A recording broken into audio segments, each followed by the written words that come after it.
You ever look at all the hot new anime game releases and think to yourself, why are all of these multiplayer games? I used to think that. I used to think we need more single player games, we need more games like Dragon Ball Kakarot. And while it certainly can feel like the only anime games releasing are these multiplayer focused fighting games, if you look hard enough, there are actually a lot of single player anime games out there. And when you start to look deeper into it, I don't think the debate is about single player versus multiplayer games. The reason why so many people feel this sentiment comes down to IP popularity and game quality itself. Let's start by discussing the simple fact of the matter. What single player games have released recently versus multiplayer games that released recently. Because while it may feel like only multiplayer games are being released, this simply isn't true. First, we'll take a look at infamous anime game publisher Bandai Namco's output. In the last 8 years, from January 2018 to February 2026, Bandai Namco has published 22 multiplayer-focused games compared to 22 single-player-focused games, which may come as a shock to a lot of you. For context, this isn't including Japanese exclusive or mobile games. This also only includes anime licensed games, specifically franchises that originated from an anime or manga, not simply a video game with an anime art style. Now there is some nuance to what classifies a game as single player versus multiplayer focused. My criteria mainly comes down to genre and marketing. If the game is a fighting game, then I classify it as multiplayer focused.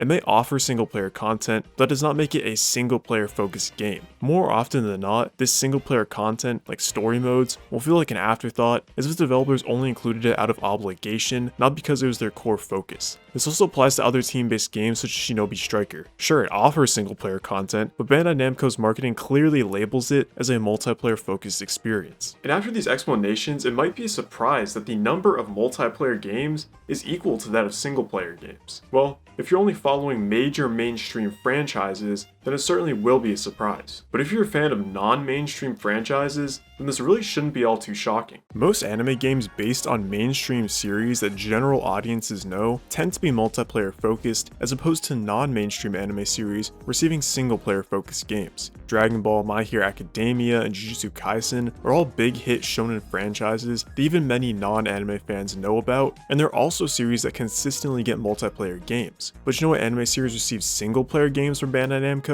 Little Witch Academia, Captain Tsubasa, That Time I Got Reincarnated as a Slime, most of which are series that get you weird looks if you tried to explain them. Trust me, I would know. This is a character I'm not sure any of you might know. The character's name is Rimuru Tempest from That Time I Got Reincarnated as a Slime. What the anime? the hell did I There's just gotta be something on the listen soundboard for that. Play us out, man.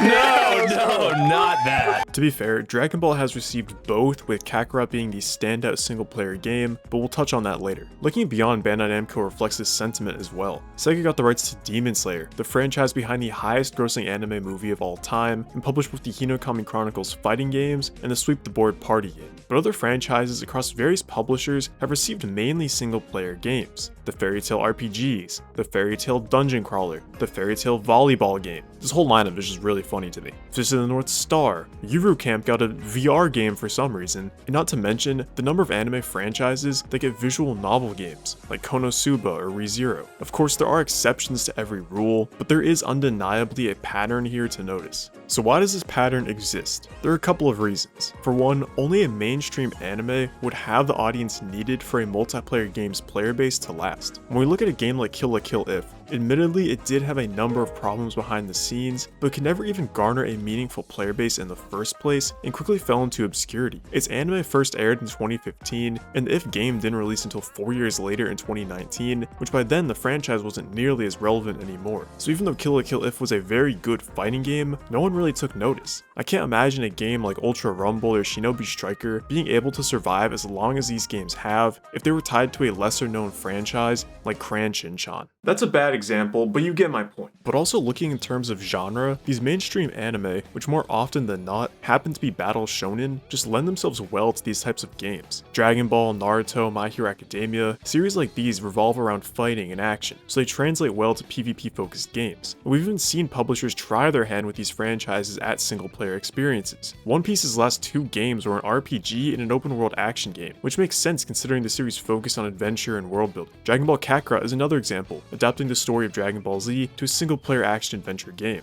However, these games do tend to be the exception and not the norm.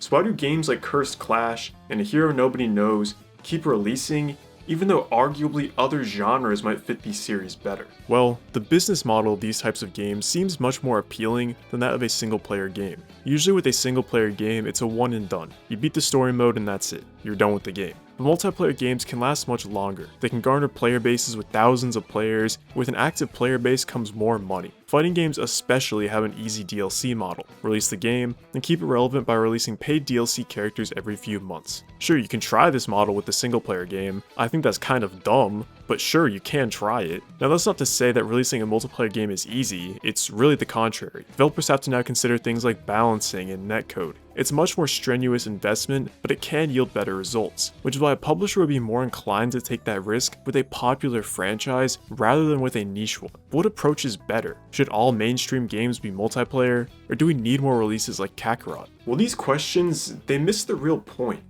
We've been debating about the wrong thing the entire time. It's impossible to say whether single-player games are better than multiplayer games and vice versa. There's just no objective answer to that. You can have preferences, sure. Personally for me, I prefer single-player games. As a pretty busy guy, it's very difficult for me to get really into a multiplayer game. You need to stay on top of the meta and patch notes and updates. The last multiplayer game I got really invested in was Marvel Rivals, and that was already over a year ago. As for all of you out there, I put a poll up on my community tab, and single player won with an overwhelming majority of 77%. And I wonder if this sentiment is simply based on the perception that anime games tend to have. It feels like a lot of people out there believe that every new anime game is an arena fighter, which just isn't true. While a lot of them are, there are a lot of games out there beyond just the major mainstream releases. Ideally, a game would have good single player and multiplayer capabilities. A fighting game, for example, should have online that runs well and is balanced, while also providing a worthwhile single player experience with content like story modes or arcade modes. But we don't live in a perfect world, and obviously not every game can afford to do that. And I think what it comes down to is that the conversation shouldn't be, we need more single player games. We shouldn't be arguing about whether single player games or multiplayer games are better.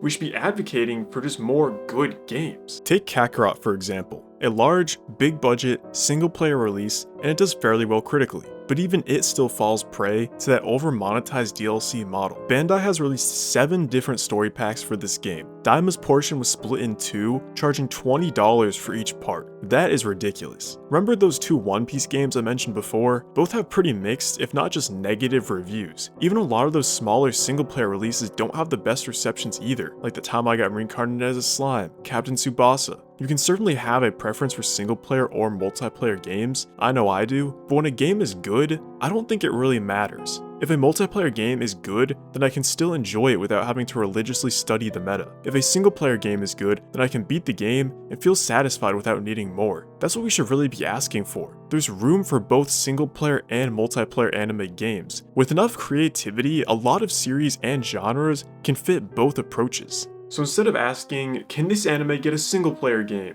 Can this anime get a multiplayer game?